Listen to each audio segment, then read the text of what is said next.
Welcome to my dear exam current affair and strategy की class में आज है 13 नवंबर 2023। आज के इंपॉर्टेंट करंट अफेयर के बारे में डिटेल से डिस्कस करेंगे। तो शुरू करते हैं आज की क्लास को। आज का पहला क्वेश्चन है, विश्व दयालुता दिवस कब मनाया जाएगा? ऑप्शन नंबर बी हो जाएगा 13 नवंबर को मनाया जाएगा। वर्ल्ड काइंडनेस डे हर साल 13 नवंबर को मनाया जाता है। विश्व दयालुता दिवस 13 नवंबर को एक अंतर्राष्ट्रीय उत्सव की तरह मनाया जाता है। 1998 में विश्व दयालुता आंदोलन राष्ट्रों की दयालुता वाले गैर सरकारी संगठनों के गठबंधन द्वारा पेश किया गया था। इस दयालुता दिवस का विषय है, दयालुता के कार्य परिवर्तन की लहर शुरू करते हैं और जो बच्चे, परिवारों और पूरे समुदाय के जीवन को बदल सकते हैं। में 1 नवंबर को विश्व शाकाहारी दिवस मनाया गया और 2 नवंबर को पत्रकारों के खिलाफ अपराधों के लिए दंड समाप्त करने के हेतु अंतर्राष्ट्रीय दिवस मनाया गया और 3 नवंबर को विश्व जेलीफिश दिवस मनाया गया और अंतर्राष्ट्रीय बायोस्फीयर दिवस मनाया गया है। 5 नवंबर को विश्व सुनामी जागरूकता दिवस मनाया गया और 7 नवंबर को राष्ट्रीय कैंसर जागरूकता दिवस मनाया गया और शिशु संरक्षण दिवस भी मनाया गया है। 8 नवंबर को विश्व रेडियोग्राफी दिवस मनाया गया है।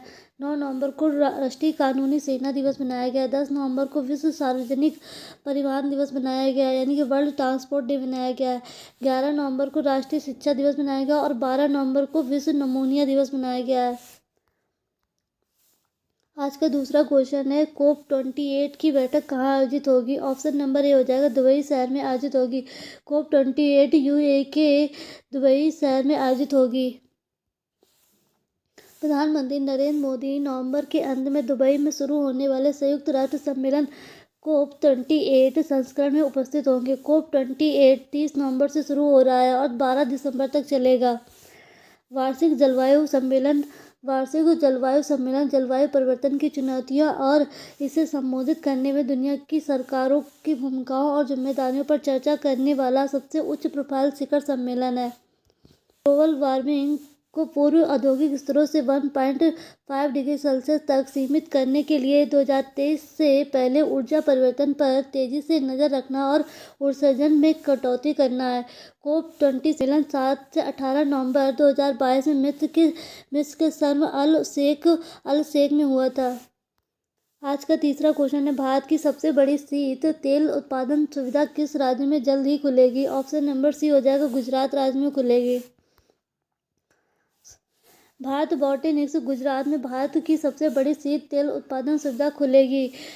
कृषि रसायन और वनस्पति कीटनाशक उद्योग में अग्रणी कंपनी भारत बायोटेक्निक्स गुजरात में भारत की सबसे बड़ी ठंडे तेल की सुविधा स्थापित करने के लिए तैयार है।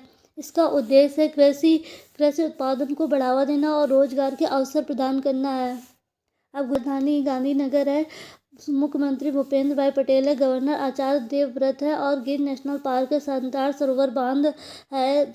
आज का चौथा क्वेश्चन है, हाल ही में किस राज्य सरकार ने अबुआ वीर दिसोम अभियान शुरू किया है? ऑप्शन नंबर ए हो जाएगा झारखंड सरकार ने अबुआ वीर दिसोम अभियान शुरू किया है।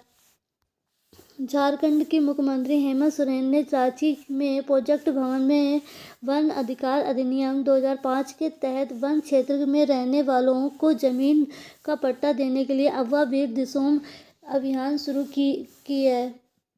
झारखंड की स्थापना 15 नवंबर 2000 को हुई थी। वहां के मुख्यमंत्री हेमंत सोरेन है और गवर्नर CP राधाकृष्णन है। 5 राज्यों से सीमा लगती है, यूपी, बिहार, छत्तीसगढ़ और वेस्ट बंगाल और उड़ीसा से लगती है। विधानसभा सीटें 1 है, राज्यसभा सीटें 6 है और लोकसभा सीटें 14 है। उद्यान राष्ट्रीय बेतला राष्ट्रीय उद्यान है। आज का 5वां क्वेश्चन है, हाल ही में किसको council of fashion designers of America द्वारा फैशन आइकन के रूप में सम्मानित किया गया है? ऑप्शन नंबर ए हो जाएगा सेरेना विलियम्स को किया गया है। हाल ही में सेरेना विलियम्स को council of fashion designers of America द्वारा फैशन आइकन के रूप में सम्मानित किया गया है। आज का छठा क्वेश्चन है, हाल ही में विश्व बैंक ने किस देश के बैंकिंग सेक्टर को स्थिरता हेतु $150 मिलियन की मंजूरी दी है? ऑप्शन नंबर ए हो जाएगा श्रीलंका देश को दी है। हाल ही वर्ल्ड बैंक ने श्रीलंका देश को बैंकिंग सेक्टर की स्थिरता को $150 मिलियन की मंजूरी दी है। श्रीलंका का आर्थिक संकट वित्तीय क्षेत्र को समर्थन देने के लिए यह मंजूरी दी है। अब श्रीलंका की राजधानी कोलंबो है और मुद्रा श्रीलंकाई रुपया है। राष्ट्रपति रानिल विक्रमसिंघे है और पीएम दिनेश गुणवर्धने है। भारत और श्रीलंका के बीच गल्फ ऑफ मन्नार यानी कि पाक जल संधि है। गल्फ ऑफ मन्नार और पाक जल संधि है और युद्धाभ्यास, मित्र शक्ति है और शिलान्यास है।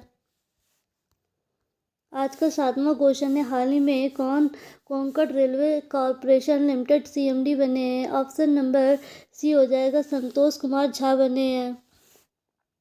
हाल ही में कोंकण रेलवे के अगले सीएमडी संतोष कुमार झा को नियुक्त किया गया है। श्री सोमनाथ ट्रस्ट के अध्यक्ष के रूप में नरेंद्र मोदी को चुना गया है। आरबीआई के कार्यकारी निदेशक के रूप में मनोरंजन मिश्रा को नियुक्त किया गया है। सीबीआई के संयुक्त निदेशक के रूप में प्रवीण माथुर को नियुक्त किया गया है। सशस्त्र बल न्यायाधिकरण के अध्यक्ष के रूप में राजेंद्र मेनन को नियुक्त किया गया है। डब्ल्यूएचओ ने अपने टीबी सलाहकार समूह के रूप में सरंगदेव को नियुक्त किया है। 8वां क्वेश्चन है, किस व्यक्ति ने देहरादून में भारत तिब्बत सीमा पुलिस के 62वें स्थापना दिवस समारोह को संबोधित किया है? ऑप्शन नंबर सी हो जाएगा, गृह मंत्री अमित शाह ने किया है। गृह मंत्री अमित शाह ने देहरादून में भारत तिब्बत सीमा पुलिस 62वें स्थापना दिवस के समारोह को संबोधित किया है। आईटीबीपी का मुख्य कार्य होता है भारत तिब्बत सीमा की सुरक्षा और रखवाली करना है। सीमा की जनता को सुरक्षा की भावना प्रदान करना है। आज का 9वां क्वेश्चन है, किस व्यक्ति ने सुप्रीम कोर्ट में मिट्टी कैफे का उद्घाटन किया है? ऑप्शन नंबर ए हो जाएगा, डी वाई चंद्रचूड़ ने किया है।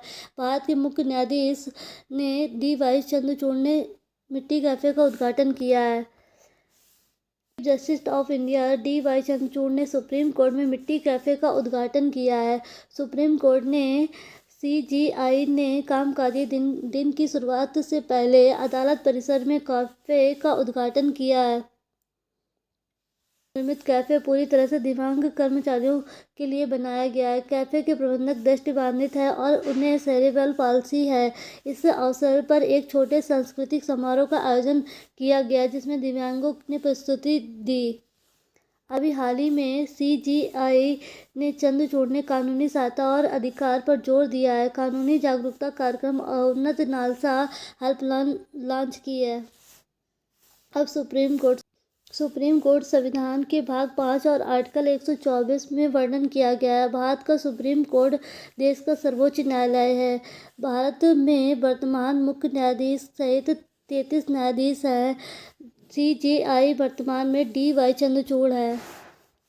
आज का 10वां क्वेश्चन है, किस राज्य ने खो खो उच्च प्रदर्शन केंद्र स्थापित करने के लिए एएमएनएस इंडिया के साथ समझौता ज्ञापन पर हस्ताक्षर किया है? ऑप्शन नंबर ए हो जाएगा, उड़ीसा राज्य के साथ किया है। राज्य में खो खो प्रतिभा को बढ़ावा देने की दिशा में एक महत्वपूर्ण कदम उठाते हुए मुख्यमंत्री नवीन पटनायक की उपस्थिति में उड़ीसा सरकार ने उच्च स्तरीय स्थापित करने के लिए आर्सेलर मित्तल निप्पल स्टील के साथ एक समझौता ज्ञापन पर हस्ताक्षर किए हैं। अब उड़ीसा की राजधानी भुवनेश्वर होती है। 1 अप्रैल 1936 को स्थापना हुई थी और 1 अप्रैल को उत्कल दिवस मनाया जाता है। वहाँ के सीएम नवीन पटनायक है और गवर्नर अभी हाल ही में रघुवर दास बनाए गए। कोणार्क सूर्य मंदिर उड़ीसा में स्थित है। 1984 में वर्ल्ड हेरिटेज में शामिल किया गया था। चिल्का झील खारे पानी की सबसे बड़ी झील है। हीराकुंड बांध उड़ीसा में स्थित है। यह महानदी पर बना हुआ है। उड़ीसा राज्य समुद्री संग्रहालय कटक उड़ीसा में है और बिरसा मुंडा अंतर्राष्ट्रीय हॉकी स्टेडियम राउरकेला में है। केंद्रीय चावल अनुसंधान कटक में है। शास्त्रीय लोक नृत्य उड़ीसी है। आज का 11वां क्वेश्चन है, किसने डिजिटल विज्ञापन नीति 2023 की मंजूरी दी है? ऑप्शन नंबर ए हो जाएगा, सूचना एवं प्रसारण मंत्रालय ने दी है। सूचना और प्रसारण मंत्रालय ने केंद्रीय संचार ब्यूरो को सक्षम और सशक्त बनाने के लिए एक अग्रणी डिजिटल विज्ञापन नीति 2023 की मंजूरी दी है। यह डिजिटल मीडिया स्पेस में अभियान चलाने के लिए भारत सरकार की विज्ञापन शाखा है। यह नीति विभिन्न योजनाओं के बारे में जानकारी प्रसारित करने और जागरूकता पैदा करने के लिए सीबीसी के मिशन में एक महत्वपूर्ण क्षण चिह्नित करती है। आज का क्वेश्चन है, किस कार्यकारी बोर्ड ने 50% कोटा वृद्धि को मंजूरी दे दी है? ऑप्शन नंबर ए हो जाएगा IMF ने दी है। 4 कार्यकारी बोर्ड ने सदस्यों को उनके वर्तमान कोटा के अनुपात में आवंटित कोटा में 50% की वृद्धि करने के प्रस्ताव को मंजूरी दे दी है। बोर्ड ऑफ गवर्नेंस अब प्रस्ताव पर विचार और मतदान करेगा। प्रस्ताव बोर्ड ऑफ गवर्नेंस द्वारा विचार और मतदान के बाद ही प्रभावी होगा। यह प्रस्ताव 2023 की वार्षिक बैठकों में अंतर्राष्ट्रीय मुद्रा और वित्तीय समिति के मार्गदर्शन के बाद आया है।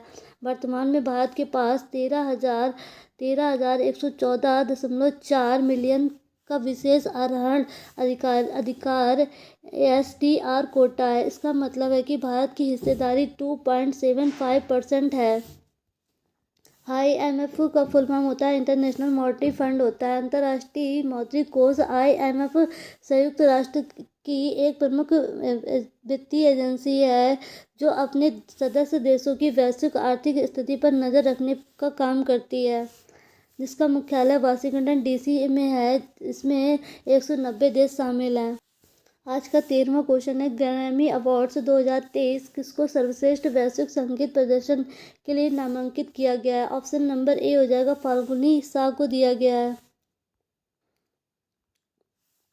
ग्रैमी पुरस्कार विजेता भारतीय गायिका और गीतकार फाल्गुनी सा को उनके गीत एमेंट्स इन मिलेट्स के लिए 2024 ग्रैमी अवार्ड्स में सर्वश्रेष्ठ वैश्विक संगीत प्रदर्शन श्रेणी के लिए नामांकित किया गया है, जिसमें प्रधानमंत्री नरेंद्र मोदी द्वारा लिखित और दिया गया भाषण भी शामिल है। यह गीत बाजरा के बारे में जागरूकता बढ़ाने के लिए बनाया गया था। एक सुपर ग्रेन जो दुनिया भर में भूख को कम करने में मदद करने की क्षमता रखता है।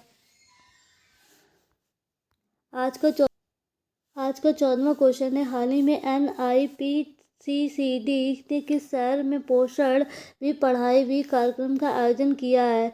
ऑप्शन नंबर ए हो जाएगा इंदौर में NIPCCD ने पोषण भी पढ़ाई भी कार्यक्रम का आयोजन किया है। उदयपुर भारत का पहला वेटलैंड शहर बनेगा। लखनऊ में पहला बंदरवन स्थापित किया जाएगा और पहला जल विश्वविद्यालय भी खुलेगा। मुंबई में पहला हल्दी सम्मेलन किया गया है। आज का 15वां क्वेश्चन है, हाल ही में किस देश की महिला क्रिकेटर मैक लैनिंग ने अंतर्राष्ट्रीय क्रिकेट से संन्यास ले लिया है? ऑप्शन नंबर बी हो जाएगा ऑस्ट्रेलिया देश की महिला क्रिकेटर मैक लैनिंग ने अंतर्राष्ट्रीय क्रिकेट से संन्यास ले लिया है। अब स्पोर्ट्स से रिलेटेड करंट अफेयर है। हाल ही में सचिन रविंद्र और हेले मैथ्यूज को अक्टूबर 2023 के लिए ICC player of the month चुना गया है। भारत ने जापान देश को हराकर महिला एशियाई चैंपियंस ट्रॉफी हॉकी 2023 जीता है। वनडे क्रिकेट में सचिन तेंदुलकर के 49 शतक के रिकॉर्ड की बराबरी करने वाले बल्लेबाज विराट कोहली बने हैं। Mohammed Shami one day world cup इतिहास में भारत के लिए सबसे ज़्यादा विकेट लेने वाले गेंदबाज बन गए हैं। फीफा वर्ल्ड कप 2023 की मेजबानी सऊदी अरब करेगा। वनडे क्रिकेट में सचिन तेंदुलकर के 49 शतक के रिकॉर्ड की बराबरी करने वाले पहले बल्लेबाज विराट कोहली बने हैं। Mohammed Shami one day world cup इतिहास में भारत के लिए सबसे ज़्यादा विकेट लेने वाले गेंदबाज बने हैं। अभी हाल ही में मोहम्मद शमी को प्यूमा का ब्रांड एम्बेसडर बनाया गया है।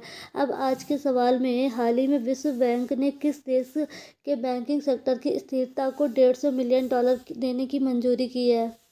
दूसरा क्वेश्चन है, ग्रैमी अवार्ड 2024 किसको सर्वश्रेष्ठ वैश्विक संगीत प्रदर्शन के लिए नामांकित किया गया है? इन दोनों क्वेश्चन के आंसर आपको कमेंट बॉक्स में डिटेल से लिखना है। आज की क्लास की PDF हमारे टेलीग्राम ग्रुप से डाउनलोड कर सकते हैं। हमारे टेलीग्राम ग्रुप का लिंक इस वीडियो के डिस्क्रिप्शन में दे दिया गया है। और अगर आपको हमारा वीडियो अच्छा लगे तो लाइक करें, सब्सक्राइब करें। Thank you.